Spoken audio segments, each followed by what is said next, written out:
Private cloud versus server farm. There's a lot of talk these days about private clouds, and to a lot of people there isn't a difference between having a server farm and having a private cloud.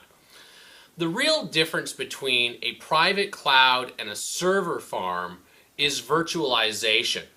By virtualizing all of the servers that are running in your server farm, you are allowing for the ability to change the load more or less dynamically across the multiple pieces of hardware that you have. This can really be a great way to consolidate the number of servers that you have and better distribute the load across the hardware that you're running. It's also a way to make it so that the hardware becomes a commodity, and when you have a hardware failure, any piece of hardware can step in to take its place. To say that there's a real difference between the private cloud and a well-managed server farm is really about how far back in history you look. I started running imaged servers in a virtual environment 8 years ago. And because of that, for me, the way that you manage a server farm and the way you manage a private cloud are the same.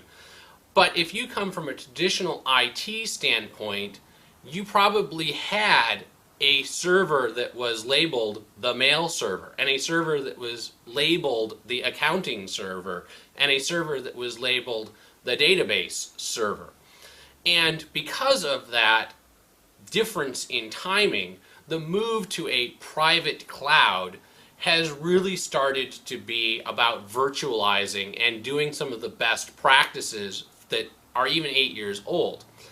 It's only the move to the public cloud that we've really started to see a change in the philosophy of the people who were following the best practices in building out their server farms. In that now that we can use the public cloud for some of that stuff, we're taking the virtualization that we were using in back closets and putting it out onto the net so that we're not even responsible for the commodity hardware. So that's probably the biggest difference between a private cloud and a server farm, is really just how old your IT guy is and whether they were an early adopter for virtualization.